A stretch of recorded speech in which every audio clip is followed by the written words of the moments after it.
Oke, assalamualaikum warahmatullahi wabarakatuh. Selamat pagi guys. Di video ini akan menjelaskan tentang komponen-komponen fuel system dan putaran rendah serta putaran tinggi dari karburator itu sendiri. Tanpa basa-basi, langsung saja kita lihat video ini.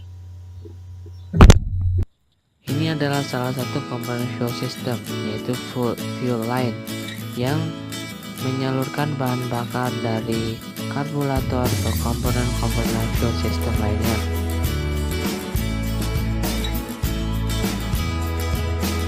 Tangki bahan bakar yang fungsinya untuk menyimpan bahan bakar itu sendiri. Ketika bahan bakar itu berkurang, otomatis tekanan di dalam tangki itu akan berkurang. Maka tutup tangki ini akan bekerja menjaga tekanan udara di dalam tangki itu sendiri tetap stabil.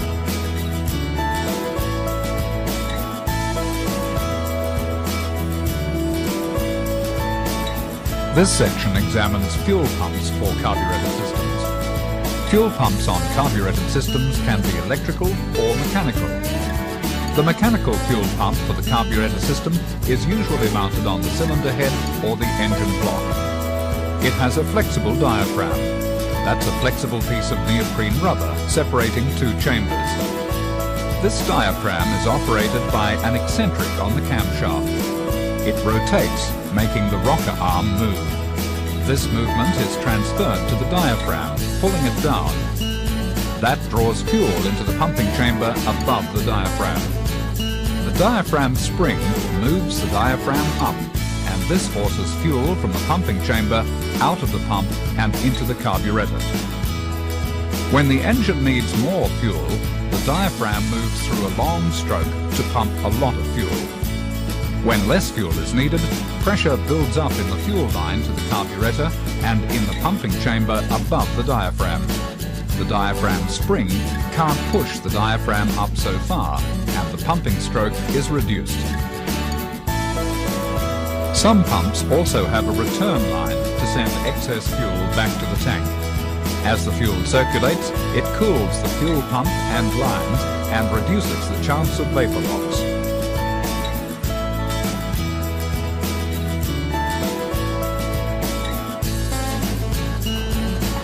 Carburetor systems can also use electric fuel pumps. Most of these pumps are located outside the tank, though some are inside the tank. One widely used pump is the diaphragm type. It has an electrical section and a mechanical section. When the ignition is switched on, current magnetizes the solenoid.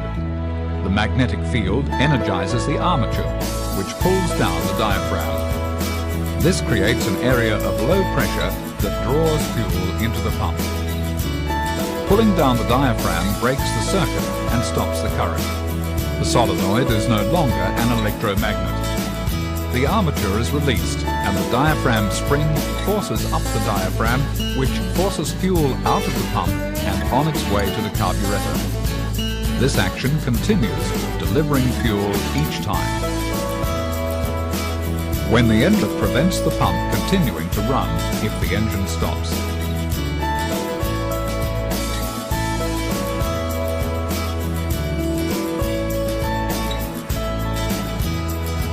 The charcoal canister is a canister of activated charcoal, and it's a temporary storage device for vapor from the tank.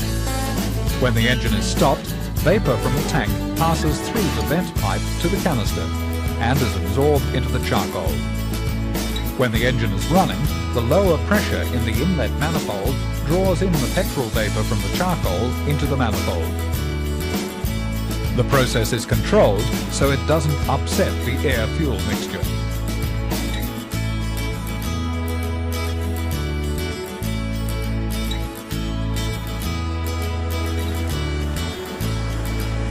This section examines so fuel systems always contain filters. In this carbureted system, a fine filter of nylon or gauze is fitted to the pickup pipe in this petrol tank. A large surface area is provided to allow adequate flow rate and better filtering. An inline filter, usually made of clear plastic, is either between the tank and the pump or between the pump and carburetor. This filter traps dirt and water. The amount of water can usually be seen through the plastic. From idling to high speed. To do this, it has a number of systems.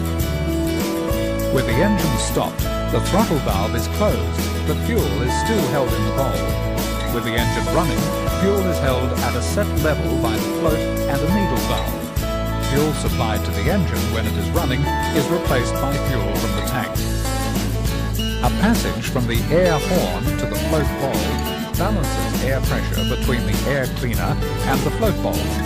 The idle air passage and the main discharge nozzle are above the level of the fuel. The first stage of the idle system uses the idle and low speed circuit, plus an idle adjustment screw. The throttle valve is almost closed, so airflow through the carburetor is very small. The action of the piston creates a low pressure area below the throttle, and this is concentrated at the edge of the throttle valve as the air passes the idle port. Fuel flows from the float bowl through the idle passages and into the carburetor below the throttle valve at the idle port. The air bleed lets air enter the fuel on its way from the float bowl. This helps aerate the fuel before it reaches the idle port. Engine idle speed is set by two different adjustments. The amount of fuel is adjusted by the mixture adjustment screw at the idle port. The amount of air is adjusted by changing the throttle stop screw. Second stage idling starts as the throttle valve opens. This is similar to idle, but with the low speed port uncovered. Both ports discharge fuel to mix with incoming air. Low speed ports help the transition from idling to low speed to high speed. Without them, the engine tends to hesitate until the main system comes fully into action.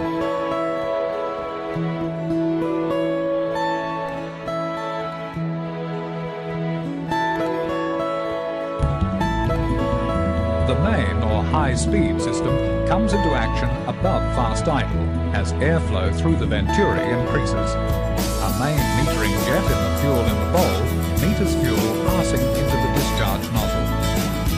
How much fuel leaves the nozzle depends on the pressure difference created by the airflow through the venturi. As the throttle opens and airflow increases and speeds up, more and more fuel is drawn from the discharge nozzle. However, the mass of air doesn't increase in proportion with the speed, and as a result, high speeds can produce a mixture that is too rich. To correct this, more air can be added. This is called compensation by air correction. As the throttle opens and engine speed increases, the level in the jet well falls, exposing air bleed holes in the discharge tube. Air can now mix with the fuel and stop the mixture becoming too rich. As the throttle opens further, the fuel level falls too, exposing more air holes. More air bleeds in to maintain the correct mixture. The size of the main jet is selected to provide the best mixture for economy under cruising conditions. When the throttle is opened wide for maximum power, a richer mixture is required. The extra fuel is provided by a power jet with a vacuum piston and rod opening it as it is needed. At low speeds, intake manifold vacuum is transferred through a passage to the vacuum piston. This holds the piston up and keeps the power valve closed. With the throttle valve fully open for full engine power, the vacuum in the intake manifold falls. A spring pushes down the vacuum piston and rod to open the power valve. Fuel flows through a bypass jet to enter the fuel well and add to the fuel from the main jet. This provides the extra fuel needed to enrich the mixture for full power.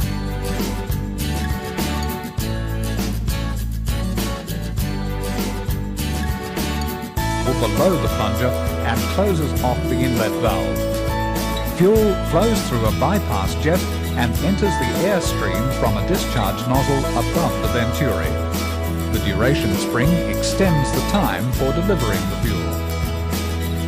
Releasing the pedal lets the linkage move the plunger upwards. The bypass jet closes and the inlet valve opens to let fuel refill the pump chamber from the float bowl. When a cold engine is being started, little air flows through the venturi, and there is no heat to assist in vaporizing any fuel that is delivered. This makes the effective mixture of fuel and air too weak to be readily ignited by the spark plug. An excess of fuel must be supplied temporarily to ensure that the proportion of fuel that does vaporize will form an ignitable mixture. A choke valve is fitted to help. Closing the choke valve closes the carburetor intake. The pumping action of the pistons creates a low pressure area below the valve even without venturi action. This low pressure causes fuel to flow from the discharge nozzle and from the idle and low speed ports and provides the rich mixture needed to start the cold engine. The choke can be controlled manually by a cable that operates the valve. Most are controlled automatically, so that the valve is closed when the engine is cold and opens progressively as the engine warms up.